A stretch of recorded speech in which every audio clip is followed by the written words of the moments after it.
Growth hormone is not neutral in older adults. Growth hormone is highest in childhood, believe it or not, and it peaks between the ages of 14 to 19 when we're teenagers. When we talk about longevity, it always comes back to these 5 pillars. Just like Nisha said, lift, move, sleep, fuel, and connect. The mitochondrial peptide that everyone's heard of, MOTS-c. MOTS-c is a mitochondrial-derived peptide. It's encoded in mitochondrial DNA and appears, at least in rodent studies, to activate AMPK and improve metabolic flexibility. Everyone 30 years ago was injecting silicone, right, into their lips, their face, because it was this permanent filler that was building collagen. And we saw how that played out, right? Welcome to MD Longevity Lab, where we're playing the long game. This is a podcast where science meets real life with expert insights, practical tips, and real-world tools to not only live longer, but live better. Our aim is to radically change the way medicine is practiced and enable individuals to age gracefully, maintaining health span and vitality well into their later years. We're your hosts, Dr. Nisha and Dr. Vikas Patel, physicians, partners in life, and parents balancing work, wellness, and everything in between. Let's dive in.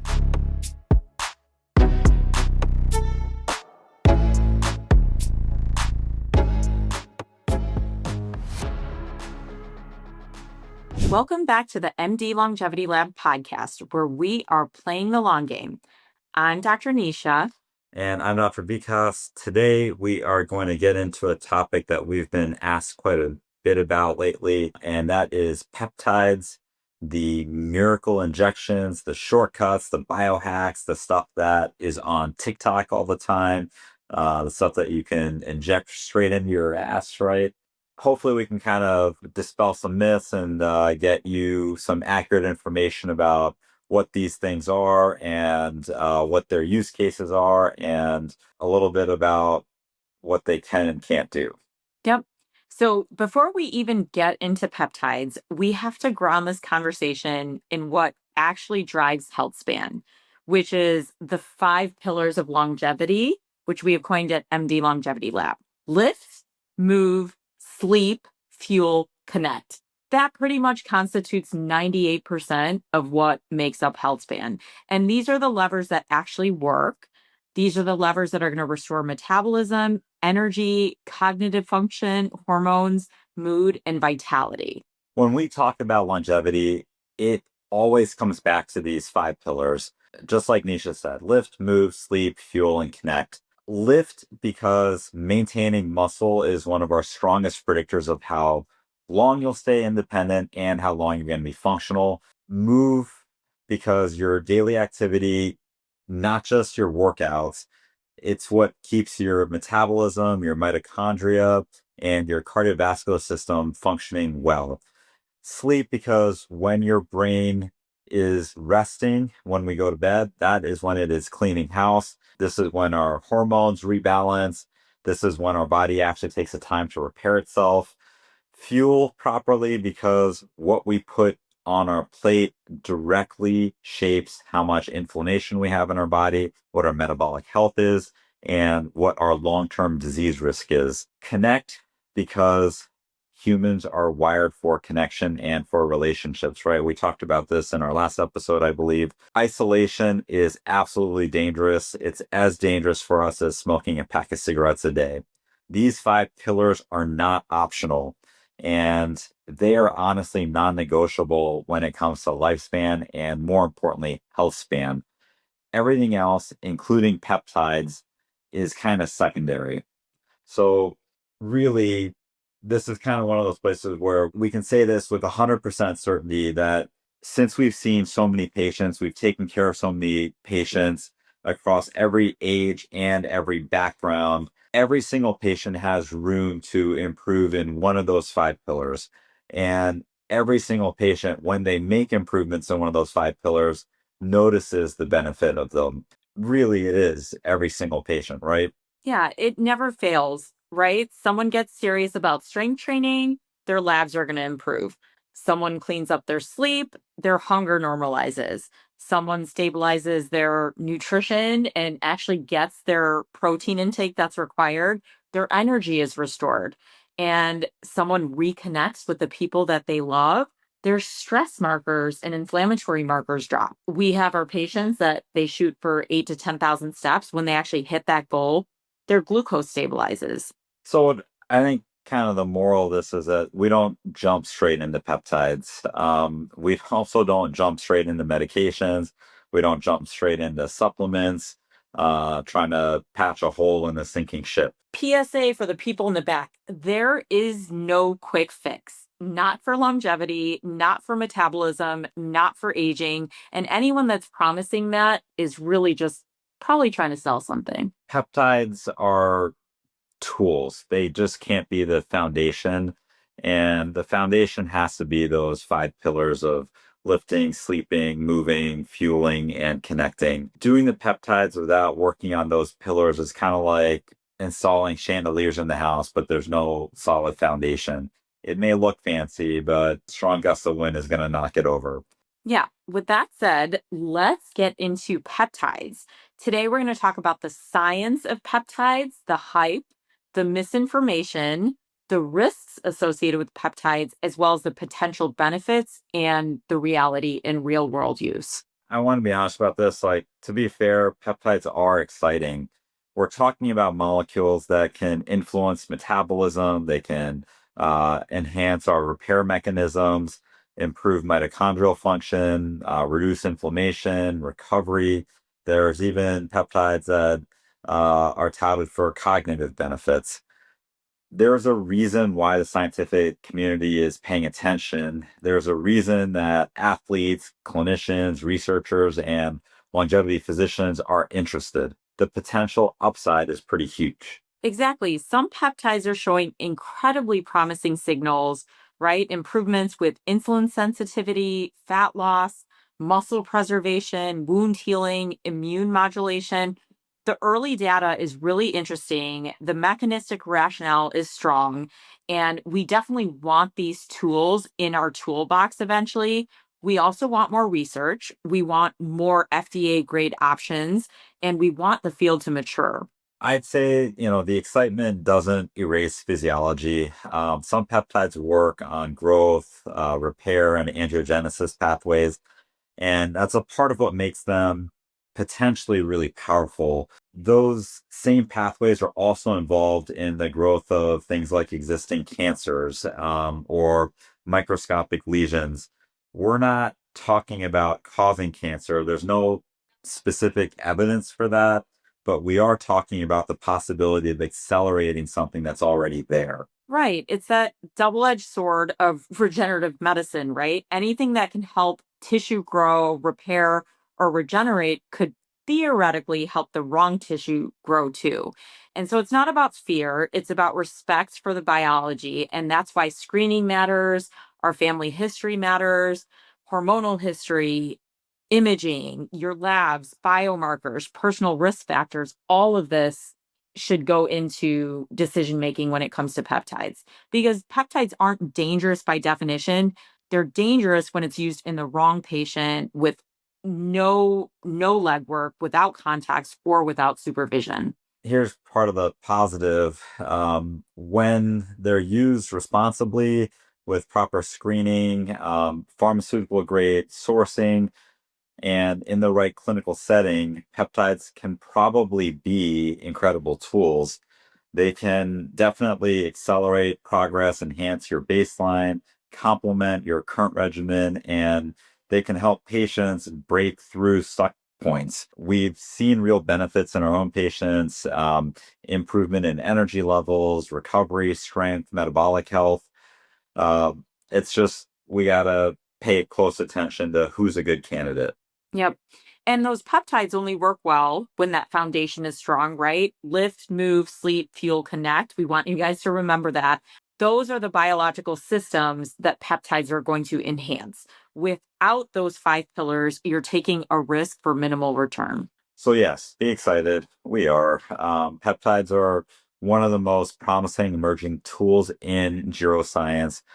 Just use them intentionally, safely, and with respect for the pathways you're actually manipulating. All right, so let's get into the science. What are peptides? Peptides are short chains of amino acids, which are tiny little proteins that act as signaling molecules. These signaling molecules tell cells what to do. They regulate pathways and they also influence metabolism, healing, inflammation, mood, and pretty much every system in our body. But in online wellness spaces, peptides now include a lot of things, right? They include growth hormone boosters, fat burning compounds, cognitive enhancers, mitochondrial peptides, cosmetic peptides, random things sold on websites, on Amazon, like anything an influencer on TikTok can inject into their thigh for views. It's really kind of critical to understand most of the peptides people are using are not FDA approved. They're not standardized.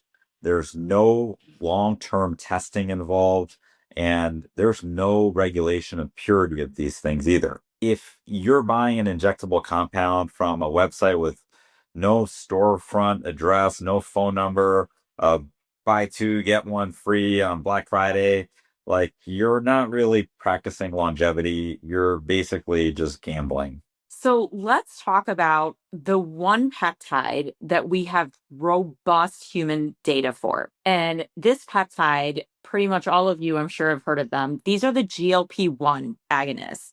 So the GLP-1s are a class of medication, and this is literally the only peptide in the entire peptide universe with FDA approval, large multi-site randomized human clinical trials, cardiovascular outcome data, years of long term safety data, real world data from millions of patients who have used this, and pharmaceutical grade purity and manufacturing standards.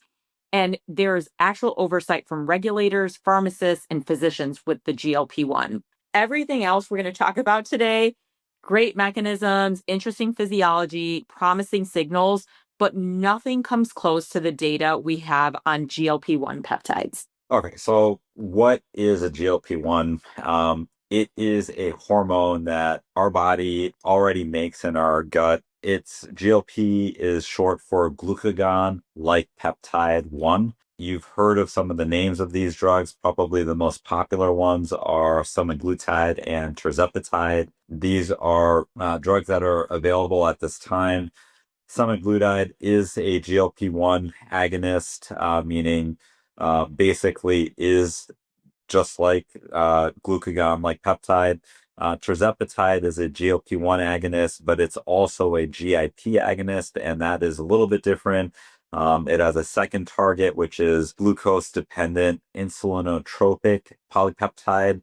And so this adds an extra metabolic effect, and we believe this is why tirzepatide is a little bit more effective in the weight loss category and reducing some of the bad diabetes numbers that we see in patients who have diabetes.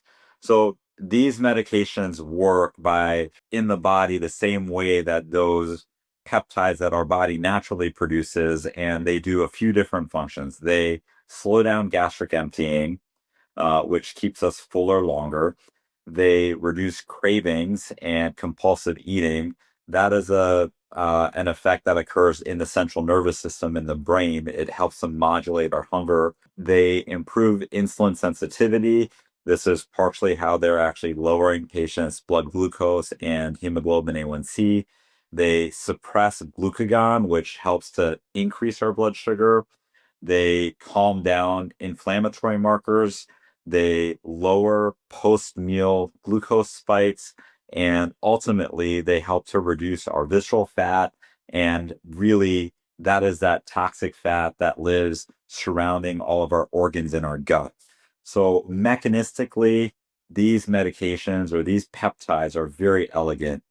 Physiologically, they just make sense for a large amount of the American population right now. Yeah, and unlike the rest of the peptide world, GLP-1s, the research is not subtle, right? 15 to 20% of total body weight loss in large clinical trials. There's reduced cardiovascular risk, lower heart failure mortality, improved fatty liver markers. So patients with NAFLD or NASH, it's great for those patients. Lower inflammation, C-reactive protein numbers. We see dramatic improvements in blood sugar. And I know for many of our patients, when we've done a full body DEXA scan before they start GLP-1s and after, we see significantly lower visceral fat. And there's evidence for appetite regulation and reward pathway changes. So a lot of people notice reductions in their cravings, in food, alcohol, and substances that they normally really have a craving for, like sugar. So this is real biology with the GLP-1s. This is not influencer biology that you see on TikTok. But there is a catch here, right? And this is where we can kind of get loud about it. GLP-1s do not fix lifestyle issues. So we've definitely seen patients who have lost 20 pounds, right? But they've also simultaneously accidentally lost 7 to 9 pounds of muscle while they lost 20 pounds of total body weight. This is simply because they're not controlling the things that they should be controlling, which is their protein intake and whether they're doing any sort of resistance training to maintain muscle. So GLP-1s will put you into a calorie deficit, and it's upon the patient to then tell their body that what type of weight they want to lose while they're in that catabolic zone where their body is in a calorie deficit. They should preferentially be losing fat, not muscle. Muscle is more expensive for us to maintain. And our body basically says, well, if I'm in a calorie deficit, I'm going to get rid of the stuff that's most expensive for me to maintain. Fat is not that expensive to maintain. So if you're not using the muscle, you will lose muscle in addition to losing fat. Patients have to prioritize being very cognizant about how much protein intake they're taking. They have to be at that upper end, right? When we've spoken previously about getting close to 2 grams per kilogram, if not 2.2 grams per kilogram, if you're trying to actively lose weight on the GLP. And then they have to give their muscles the training stimulus that I'm actually using muscles on a daily basis by doing resistance training. Then their body will preserve the muscle and just lose the fat. So the GLP-1 does not know the difference between losing fat and losing muscle. You do. Your habits are going to dictate what you actually retain and what you lose. And training matters a lot here. And this is the part that the internet forgets. GLP-1 is a tool. It's not that transformation. It's a helper, not a healer. It's a support, not a substitute. It cannot replace the heavy lifting, the moving, the sleeping, fueling, and connecting with real humans, those 5 pillars that we talk about. And those are the things that are going to move the needle with your health span. And certainly GLP-1s are a tool, and we love them for many of our patients, but we do emphasize you have to prioritize the 5 pillars before jumping into that GLP-1. And here's another important truth. Everything we talk about after GLP-1s, it's much thinner data, much smaller studies, much more uncertainty, much, much, much less safety monitoring. So we know so much about GLP-1s, and in a lot of ways, GLP-1s have become kind of the new statin, where there's so many benefits coming out of the research of GLP-1s that there's almost there's very few side effects to GLP-1s where we can say, okay, this is a reason why someone should not be taking this medication or this peptide.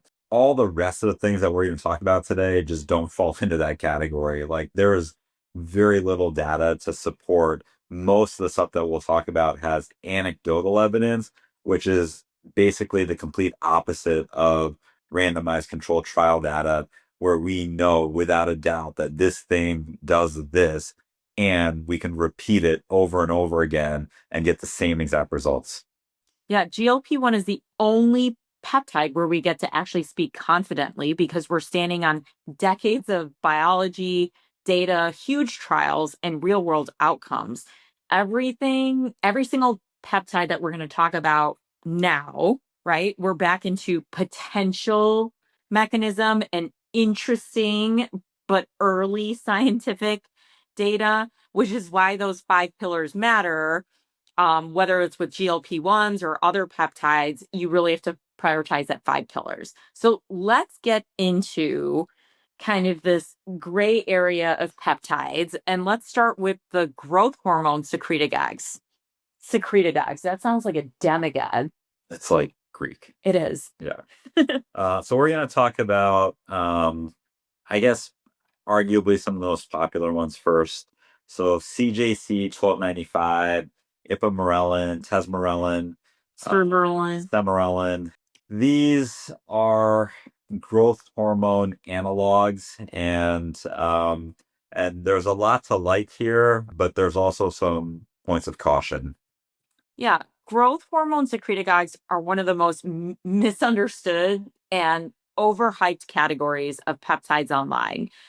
Mechanistically, they stimulate your pituitary gland to release your own growth hormone by acting on that GHRH receptor, like CJC1295 or Tesamorelin, or mimicking ghrelin, which is that hormone that our body naturally secretes, and that will trigger a brief growth hormone pulse, which increases IGF-1.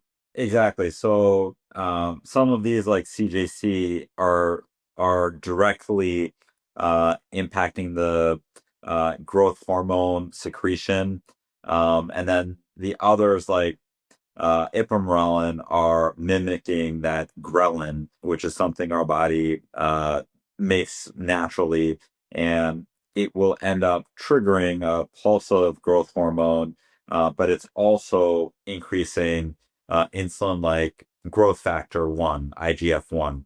So this is, the science and not like the TikTok version of it.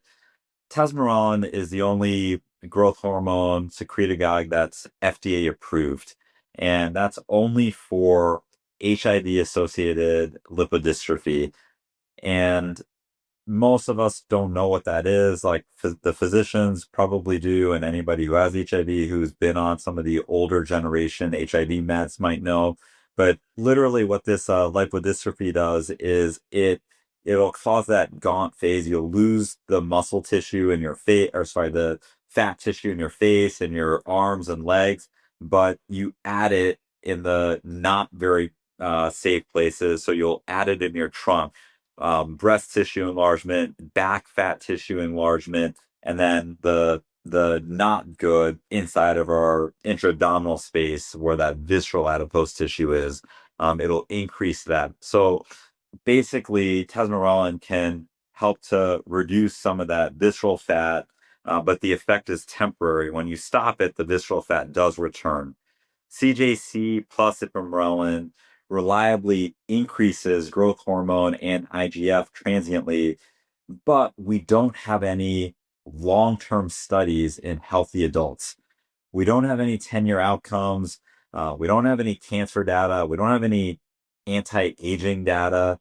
So this is really where all of the theoretical risks come in. Yeah, and that's where we have to be cautious. Chronically elevated levels of IGF-1 has been associated, again, correlation, not causation, with prostate, breast, and colorectal cancers in epidemiologic studies. That doesn't mean these peptides cause cancer, but the biology is enough to say, don't play with this casually, right? We have to think twice about this. And we need to state this clearly but responsibly.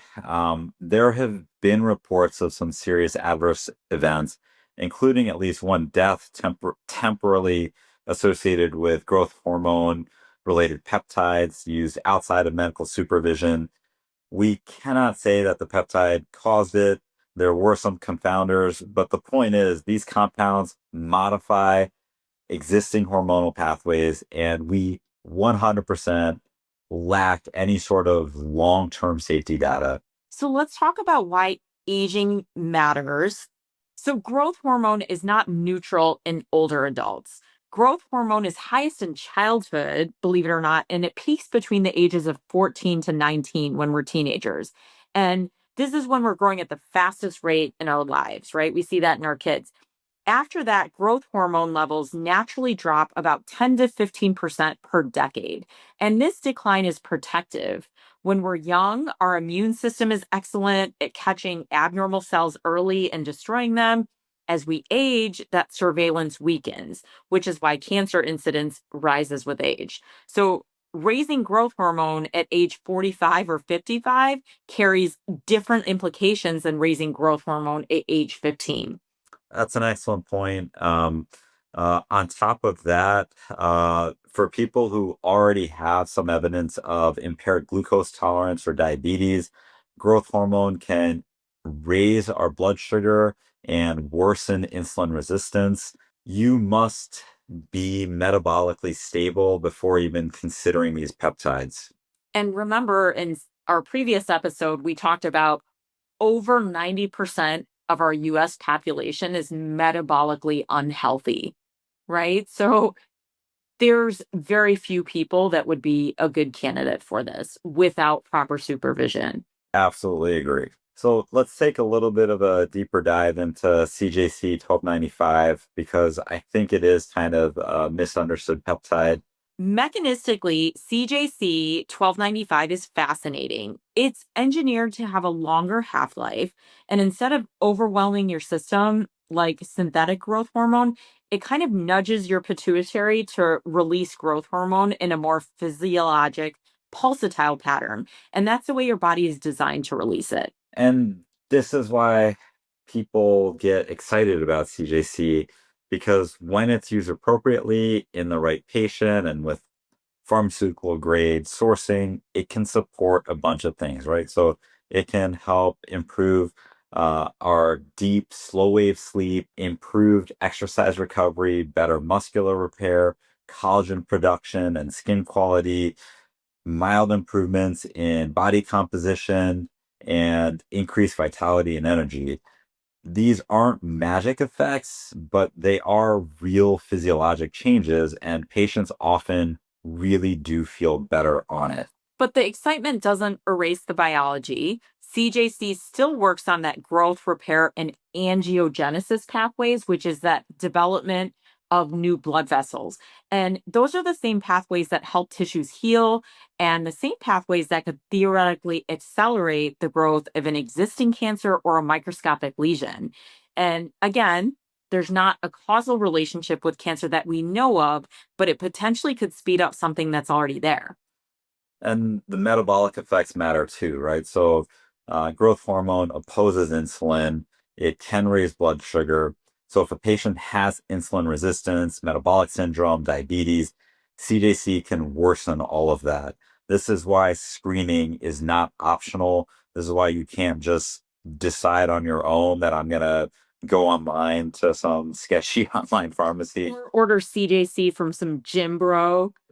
Yeah, there's a lot of that. Like most gyms have some guy, usually a guy, usually not a gal, who's like the supplier of like all the steroids and peptides that everyone, all the It used to be steroids, now it's peptides. yeah, I there's still a lot of steroid use too. But like I said, this is why screening is not optional, right? Family history, personal history, hormonal history, metabolic labs, IGF levels, cancer risk, all this stuff matters before you decide that this is the right compound for you. CJC is a tool and it's only useful in the right environment, right? That metabolically healthy patient, which is really only 10% of us, someone who's consistently strength training, someone with good sleep hygiene, optimized nutrition, basically someone who's already optimized those five pillars. In that context, CJC can be a meaningful adjunct. It can be a multiplier to what a healthy system is already doing. Honestly, it can't compensate for poor sleep, no exercise, inconsistent nutrition, or metabolic dysfunction. You just can't hack your way around biology with a syringe. All right. So we've covered the growth hormones, we've covered GLP-1s. Let's move into some of these newer fat burning peptides.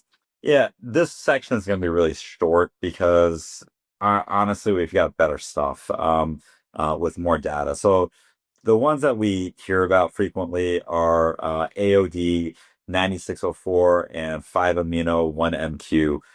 These are honestly they're billed as these fat burning peptides, but we don't have good human studies. The studies that we do have are underwhelming, inconsistent, without a ton of good effect. So the reality is that we already have GLP-1s and GIP drugs. We have so much data on those that I would so much rather put a patient on one of those compounds than put somebody on one of these unproven fat burning peptides. There's some studies to show that, yes, there could be a benefit here, but time will tell. Like, this is nowhere near ready for mainstream. This is nowhere near the level that of data that we have, even for the growth hormone analogs. So I say we just move on from this topic. Sounds good to me. All right, let's move into some of the healing peptides. Many of you have heard of BP157 or TB500. And these are the TikTok darlings, right? They're all over social media, and people swear by them for tendon healing, gut healing, joint pain, pretty much every over 40 injury that you can think of. Yeah, so BPC 157 and TB 500 combined, you will hear them called the Wolverine compounds online.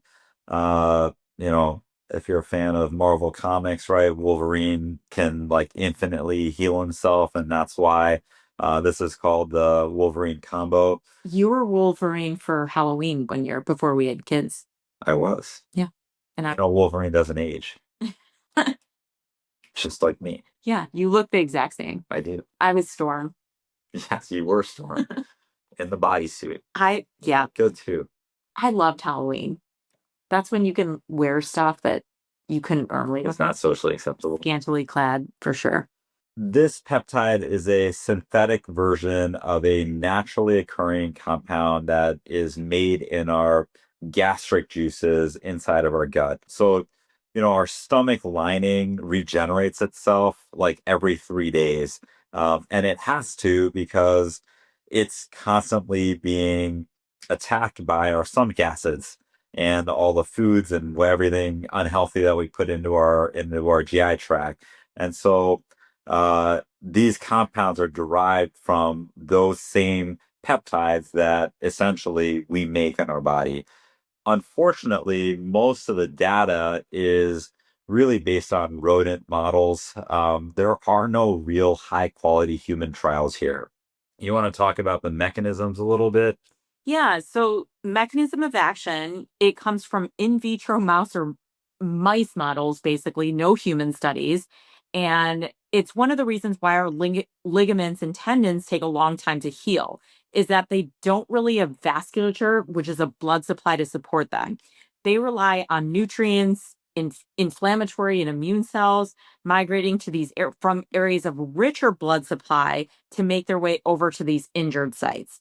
And this is not an efficient process, and it gets even worse as we age, which is why many of us, if we have a joint injury, it takes way longer for us to heal than it would a 12-year-old. But this is where these peptides are supposed to exert their effect, right? By increasing angiogenesis or blood flow and fibroblast migration. And these are the cells that help regrow that tissue. I think it's worth noting a little bit about this, right? So we've all had kind of the experience of exercising and we get soreness in our muscles, right? Our muscle soreness will go away in a matter of a couple days, even if we haven't exercised in a long time and we go to the gym for the very first time and our muscles get sore. They repair themselves within 2 or 3 days and the soreness completely evaporates. Why is that, right? Well, our muscle tissue has very rich blood supply. Our ligaments and tendons do not. And so that is why when somebody gets tennis elbow, as I had this last summer, right? I was on 3 months of tennis elbow pain with trying to do appropriate rehab, and it did not resolve. I ended up needing to get a steroid injection before it actually finally resolved itself. It's because our body can't stand. Did I do your steroid injection?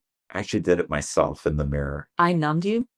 No, you did not do any of the steroid injection. We've done multiple unsanctioned medical procedures with each other.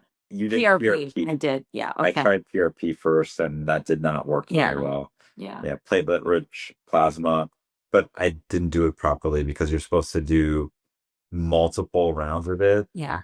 and I had a work-related golf tournament that I needed to be ready for. So, This is one of those things. Do not try at home. oh, absolutely do that. We're medical professionals. I know.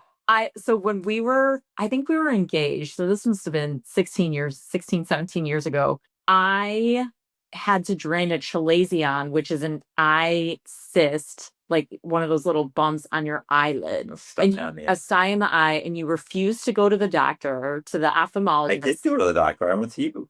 Well, you refuse to go to an ophthalmologist who is qualified to do it. I was not qualified to do it. And you're like, yeah. So I did, what I do, a super orbital block. We were idiots. We were residents. I mean, We were working 100 hours a week. yeah.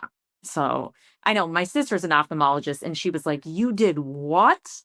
And you're blind. You're not blind. My eyes look good. Now you're blind because you're old, but the eyesight recovered. But anyway, the legality is complicated as these compounds have been on again, off again for use by the FDA. And currently you're able to obtain BP 157, right? But again, there's so many mixed pharmacies, sources getting it from overseas, completely unregulated industry.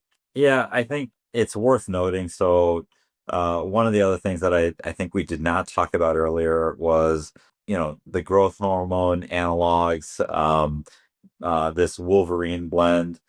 These are all things that have been banned by basically every sports federation, all the international sports federations, all the domestic ones. These are not legal, which tells you that they probably do have a real world effect, right?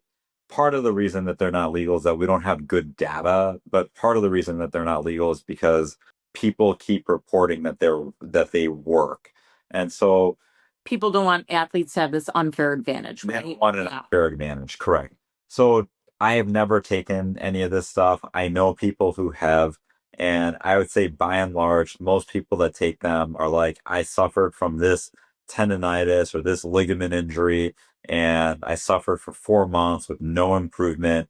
And then I went on the Wolverine shot, and in the next month it resolved and I got better. Again, this is completely anecdotal, right? It's like, oh, this one person took it and did fine. 100% anecdotal. Yeah, there's no human studies for this, again, which is why this is that cautionary tale. We're giving you guys information, definitely not necessarily recommending this. This is a case by case kind of risk benefit analysis. This is the mainstream medicine. Yep. I mean, we're addressing these topics because people keep asking us. People keep asking because they don't want to do the 5 pillars. And that's my vent every single time. Everyone wants a shortcut. Correct. Sorry, guys. So this one does, again, carry some risks, right? And I would say that the main risk falls under that kind of cancer propagation again, right? So if you have some understanding of cancer is an unregulated growth of cells in the body that our DNA codes and tells all of our cells how they're supposed to grow, when they're supposed to die. Cancer does not follow that action plan and it is unregulated. Eventually, cancer spreads because it's unregulated and it is competing for energy with us. So with a compound like BPC 157, if it is truly causing angiogenesis, the growth of new blood vessels to repair damaged tissue, right? It could also cause growth of new blood cells in cancer cells that are already existent and cause the cancer to grow more quickly. So there are wiser ways to use something like this, right? Like if you're only cycling for a few weeks at a time, you're not just on this stuff for a year or two, right? There's safer ways to do this to minimize your risk, but this again falls into the category of like you need to be making sure all of your pillars are correct, that you're maximizing all of that stuff before you go to this as the answer. All right. let's move into some of the cognitive peptides, the peptides that affect your brain chemistry. There's CMAX, C-Lang. What is it? Is that how you say it? Yeah, I think so. God, all of these, the pronunciation is ridiculous. These both were developed in Russia. The proposed mechanisms involved BDNF, dopamine, and serotonin modulation. And these are used in patients who have suffered brain injury from things like strokes. And CMAX is used for treatment for things like anxiety. And there's several neurological conditions, and these are being used primarily in Russia, right? Yeah, so these are awesome because they were developed in Russia. They're only really used in Russia legally, and everywhere else they're, like not approved, basically illegal. So CMAX does increase BDNF, brain drive, neurotrophic factor. It can also increase dopamine levels and serotonin levels. C-Lank is used for generalized anxiety disorder.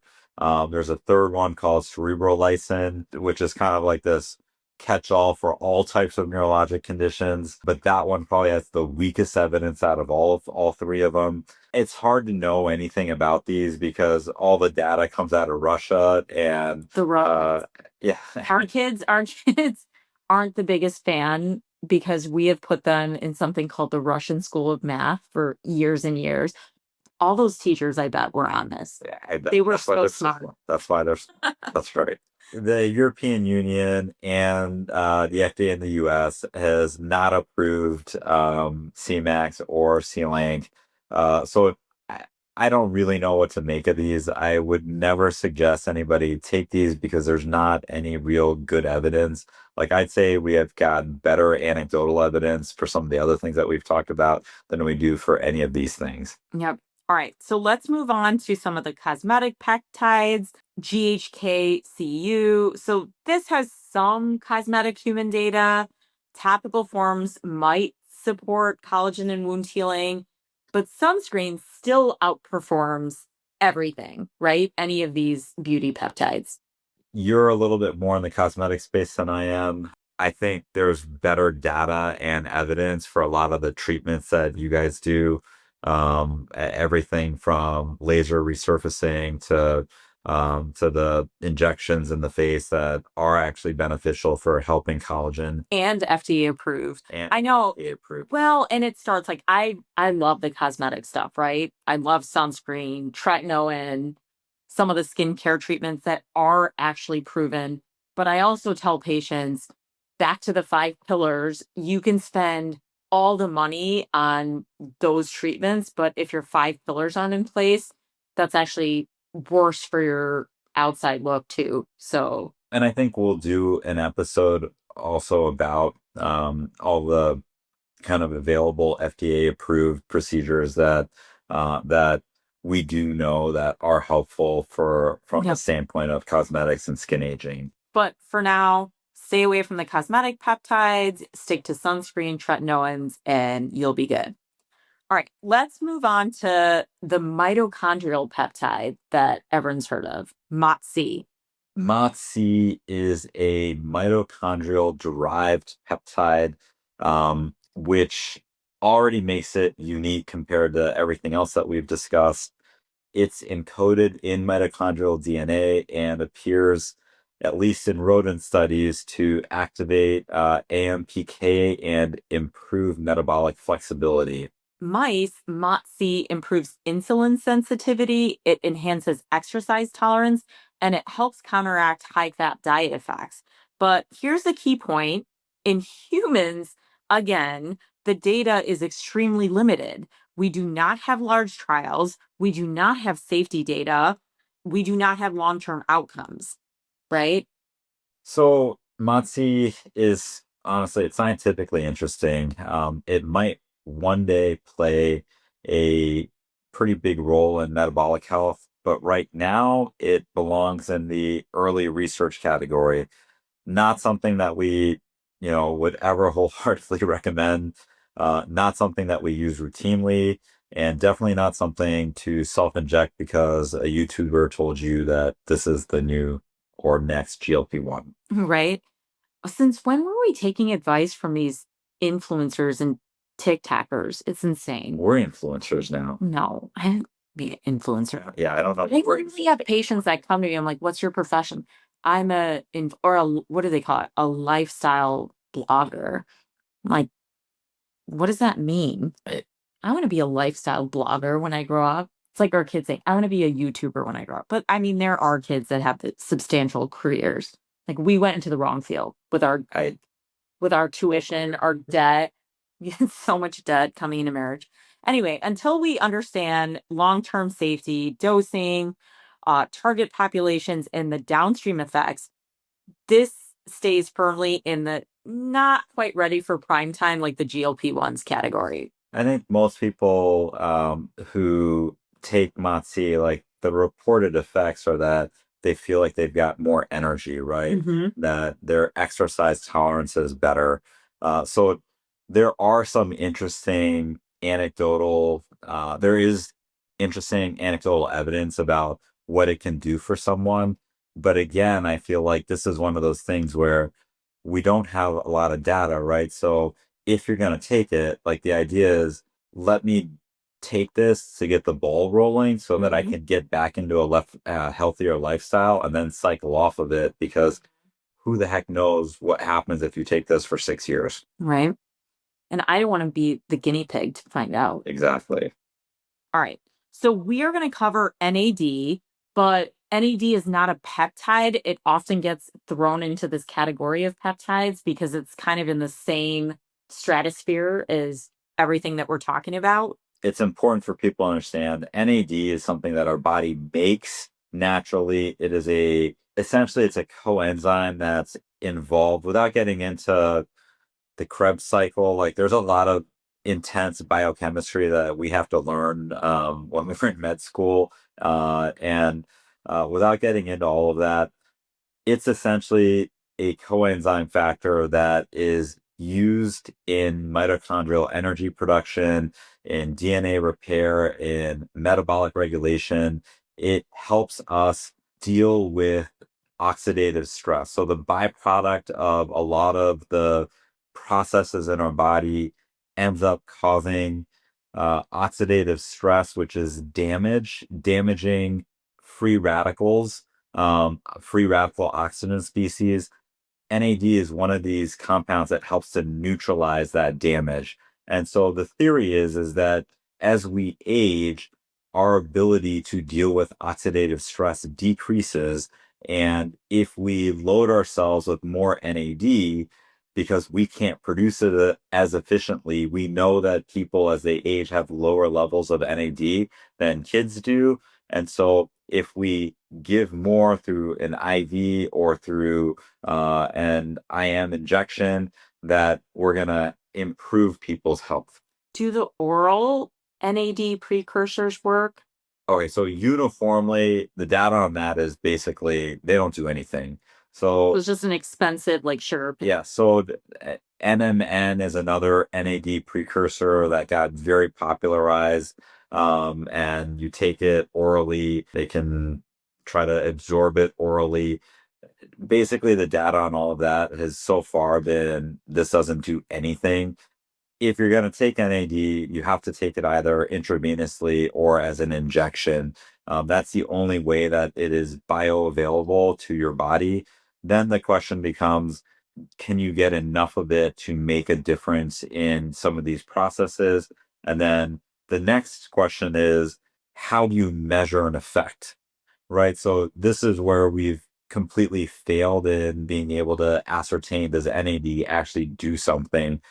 We have no idea. There are no randomized controlled trials with NAD that span enough of a time frame to be able to say that NAD is anti-aging, or NAD helps with muscle repair, or NAD helps our skin look better. We just don't have any studies that will tell us anything like that. Anecdotally, we have patients that tell us they have improved cognitive function, right? They have a little more mental clarity. better energy, improved sleep. So does show some promising effects, but again, how much of this is placebo, how much of this is actually from the NAD, it's really hard to kind of There's tease no that out. easy way to tell. I mean, Mhm. I have met plenty of patients who say NAD 100% has made a difference in my life, and I'm not going to stop taking it. It's hard to argue with that when people keep saying that. We just don't have the data to back it up. In Mhm. theory, NAD should help, and there are some diehard bench scientists who say, yes, this should help. You should take it. Hard for me to take that position because there's no data out there that says, yes, it does help. Mhm. In theory, it should. And there are a lot of patients who self report that I've taken this and I know that I feel better on it. So it is what it is. All right. So let's summarize. We need to say this loudly because apparently it's not obvious on the internet.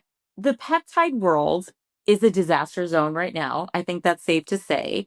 TikTok is full of people injecting unregulated compounds on camera like it's just another part of their morning skincare routine, right? Hey guys, welcome back to my YouTube channel while I inject something into my butt that I bought at 2 a.m. from God knows where. Yeah. And I think people are ordering research peptides from websites that are not super reputable. There's no independent agency that is making sure that what is being sold is actually accurately what you're getting. There's no batch testing, there's no oversight. So honestly, like if your peptide is shipping in like just a padded envelope next to a coupon for some dog antibiotics, like we need to talk. Let's be clear. You're injecting these things into your body. It's a needle into your actual tissue. It is not a gummy. It's not a serum. It's not, let me try this appetizer or aromatherapy. It's an actual injection. Yeah, that is an important thing that I think we didn't talk about before. All of these, for the most part, have to be taken in as an injection. They are not bioavailable to us as a pill or a powder that we can swallow because our gut enzymes basically neutralize them. So So all the oral peptides are basically garbage. yeah, there's none that I'm sorry, that's not entirely true. Now there are some that are meant to be absorbed through your oral mucosa. So you're not swallowing them. Anything you swallow does not work. But they'll Sublingual. come as a film that you'll put inside of your cheek or under your tongue or a tablet that dissolves under your tongue. Again, but none of these are FDA Correct. approved or This is a regulated. secondary mechanism. It's not Mhm. the preferred mechanism, because let's face it, like we don't know the true bioavailability of these through the sub-Q mucosa or through the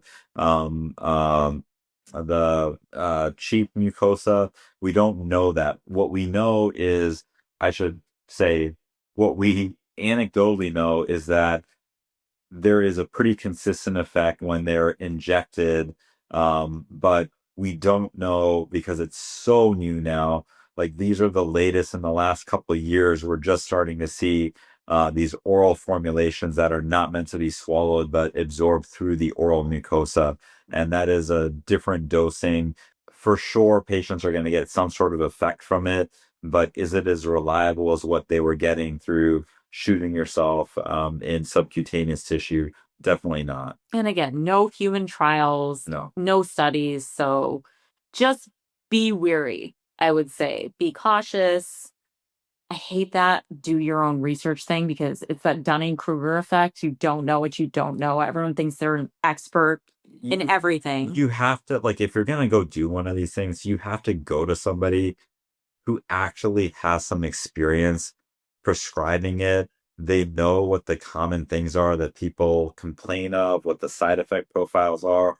They're doing your labs, Yeah. making sure you don't have risk factors for cancer.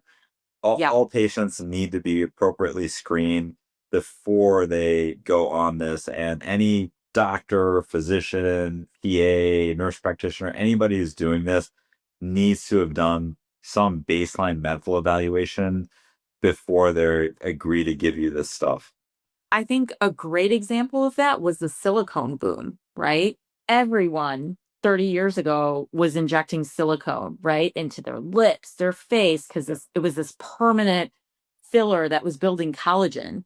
And we saw how that played out, right? I'm not going to name any names, but those giant duck lips that now I feel so bad. Some of those patients need literally regular steroid injections just to reduce the inflammatory effect of those silicone injections that they had 20, 30 years ago. So this is where that cautionary tale comes in. Like, just because it's new, just because it's hyped up right now, we don't have the 10, 20, 30-year studies to back this stuff up. So it's just one of those things. You got to think through this. It's not a willy-nilly approach to just, I'm going to buy this thing and inject it into my body. I could not agree more. And here's the part that truly blows my mind. The sheer Olympic level kind of irony of it all. Some of the same people who spent months saying, I'm not putting that in my body until I see the data, are now injecting this mystery liquid from some website with some sketchy logo that was designed on like MySpace or something. These are, it's kind of ridiculous when a patient will say that I'm not going to inject this FDA regulated vaccine that has been proven with literally millions of doses given, sometimes literally billions of doses delivered, but they're willing to inject themselves with CJC, right? Or Tesamorelin. These are just like the cognitive dissonance of like, well, this makes sense, but this doesn't, when one has tons and tons of data. We know what it does cause, what it does not cause. And the other one, we have a theoretical knowledge of what it does. Yeah, those same people are out here like, yeah, I'll inject this unlabeled vial with this needle that came from some random warehouse in Wuhan because a guy on TikTok with a really good ring light and lighting said it gave him crazy muscles. Yeah, this isn't really like biohacking. It's not cutting edge. This is just playing roulette, right? There's a big difference between something that's gone through the FDA approval process, because even if the FDA got it wrong and the drug manufacturer got it wrong, we have an entire system in place that allows us to refine the recommendations based on what happens once hundreds, thousands, millions of that compound have been delivered to a patient. If we start noticing that there's some sort of trend, there's a whole system in place for reevaluating, and the FDA stepping in and saying, whoa, whoa, whoa, we're noticing that patients who take this get a heart attack. Like, we need to put a black box warning on this, that these are the risk factors that might cause a patient to have that side effect, right? There's a whole process. The system is designed for us being as safe as possible. There are downsides to that also, because then things don't get developed as rapidly as people want them to get developed. So there's definitely a downside to the way the FDA does things. There's a lot of red tape. There's a lot of red tape. There's a lot of Expense. things that I think we think should get expedited, that should get proper funding for research that does not, including some of these compounds, right? These peptides that we're talking about. But the system exists in such a way to promote safety. And let's remind our listeners of the bigger issue. People are using peptides instead of working on their 5 pillars, which is lift, move, sleep, fuel, connect. Like, peptides are going to magically compensate for those things and all those things that they're not actually doing that they're supposed to be doing. I think peptides can enhance biology, but they can't resurrect a lifestyle. They won't fix chronic sleep deprivation, zero muscle mass. Like, you can take growth hormone, you're not just going to magically get muscles, right? You would still have to actually go to the gym and do resistance training. So there's this calculus, I think, that needs to be done on why you're going to use a peptide and what you're going to do when you're on the peptide. It's not just, let me take this pill and I'm just going to magically feel better and everything in my life is going to be better. Yep. It's like doing those peptides without the pillars. The analogies I love, frosting a cake that you forgot to bake, right? Or pouring premium fuel into a car with no engine. Like that, all of us understand that that just doesn't make sense. And I think the same argument we can make for peptides, right? Without actually implementing those five pillars and taking those more seriously. That hits the nail on the head. So if you're skipping the fundamentals, thinking that peptides are going to save you, that's just not longevity medicine.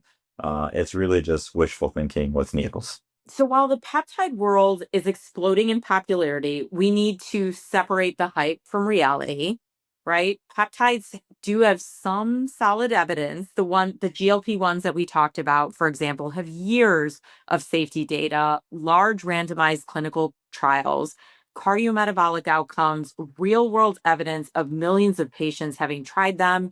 And there are other peptides with promising early research, right? Improvements in metabolic markers, inflammation, body composition, mitochondrial function, and tissue repair.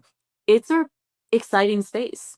The potential is huge, but promising doesn't equal proven, and it's still too early to recommend to many of our patients across the board, especially when we don't have that long-term data, right? To understand the safety over decades, which is what longevity medicine is all about, right? We are playing the long game. We're not just going to sell this quick fix to a patient without understanding what the real world implications are 1 decade, 2 decade, 3 decades from now. I think we're excited about the peptide technology. We really are. Any advancement in the neuroscience space or longevity space is a win. New tools, new pathways, new ways to enhance our health span. This is all good. We're excited about peptide technology. We really are. Any advancement in the neuroscience and longevity space is a win. New tools, new pathways, new ways to enhance health span. This is going to be one of the new frontiers of medicine, and it is all fascinating. But the excitement does not mean that we should be reckless. We can be optimistic about peptides and still be evidence based. We can be curious without being careless. And I think we can find a way to integrate peptides thoughtfully when the rest of your foundation, right, the lift, move, sleep, fuel, connect, when all of that is solid and it's actually working for you, that might be the right time that these peptides are actually useful. Because peptides aren't the plan, right? They're supplementary to the plan. And once those fundamentals are already doing their job, many times you don't need those peptides. I don't think we've had a patient in 2 years that has not had a workup that has revealed something that they could be working on one of those five pillars, right? Everyone has room for improvement in those five pillars. And that's really what we want to emphasize. So the way to think about this is really from a risk benefit standpoint. And that's the only framework that honestly ends up mattering, right? Everything in life is some sort of risk benefit. And it doesn't matter whether it's a medication, a therapy, a supplement, a lifestyle choice. Every decision in our healthcare journey has a trade-off of some sort, and pretending otherwise is how people get into trouble. I mean, literally, like deciding to go to the gym, you're giving up something else in your life, right? You're dedicating some time to exercise when that time might be better off spending with your kids and building a better relationship with them. There's always some sort of trade-off, no matter how good the potential thing is that you want to do. Exactly. And when we talk about risk benefit, I always think of it this way. Would I get on a Boeing airplane that hasn't been safety tested, flown, inspected, simulated, and stress tested? Absolutely not, right? Even if it had the comfiest seats, first class, a good logo, free drinks, I'm not boarding anything that hasn't been proven that it can fly safely in the air. And it's kind of like, would we want to swim with sharks in the open water, right? I mean, I guess we have We have in a control twice, or twice. twice. uh, but in that case, right, the We risk benefit. we pushed our kids in, remember, from the boat, I did throw two of our three children in the water. and then the third was like, "Yeah, let's go." Yeah. Uh, but there's a risk benefit calculation, right? We were swimming with nurse sharks, not great Yes, yeah, controlled environment, trained guides, safety protocols, the reward of a once in a lifetime experience, right? That is an informed risk. The problem with some of these things that we see online is that there's an uninformed risk. yeah. And risk benefit is deeply personal, but it also has to be grounded in reality, and it has to be discussed with your doctor, not with TikTok, not Reddit threads written at 3 a.m., not a guy whose entire medical education came from ChatGPT, and definitely not someone selling a peptide course with no refunds, right? Everyone is a self-appointed expert these days. Yeah, and I think here's a part that people forget. Like, if you do choose to take the peptide, even the more well studied ones, then the five pillars matter even more because peptides just aren't going to replace biology. They amplify it, right? So, if you're doing the lift, move, sleep, fuel, connect, then the systems are primed for working correctly with the peptides, and and it isn't the peptides trying to work around your bad habits. Right. Peptides without the lifestyle is just taking a risk without that benefit. It's like boarding that untested airplane while forgetting your parachute or swimming with sharks, but deciding that that cage is optional with great white sharks, which Right. we haven't done yet. That's on my bucket list too. Perfect. Can't wait. And I'm sure two of our three kids can't wait either. I think in closing, we hope you guys learned a thing or two after listening to this episode. If you didn't pay attention to anything else, listen up now. Here's the cliff notes. We have to ground everything in those five pillars of lift, move, sleep, fuel, and connect. You lift because muscle is the organ of longevity. You move because your body hates sitting still. And it was built for motion, not office chairs. And we know that if you don't move it, you're going to lose it. You sleep because you can't out hustle biology. Your body needs to repair, and nothing works when you're exhausted. You fuel because you can't outtrain a crappy diet. Your cells literally run on what you feed them. You are what you eat, right? And we connect because humans do not thrive on isolation. We know that. Community is medicine. So dial in these five pillars, and you've already won most of the game. GLP-1s are the only peptide with really strong evidence-based human data. Every other peptide we talked about ranges from interesting early science to we really have no idea. A lot of them do have good anecdotal evidence and likely do have a fair amount of benefit, but again, no real true data that we can reliably use to prescribe these. So not one of these is ever going to replace one of the five pillars of longevity. Yep. Thanks for listening. And remember, guys, keep playing the long game. Thank you for playing the long game with MD Longevity Lab. You can visit us at www.mdlongevitylab.com to learn more about how we can support you on your journey. Stay connected with us on social media at MD Longevity Lab for tips, updates, and behind-the-scenes insights. If you enjoyed today's episode, we'd love it if you subscribed, left us a rating, or shared it with someone you know who's also playing the long game. Thanks for listening. We'll see you next time.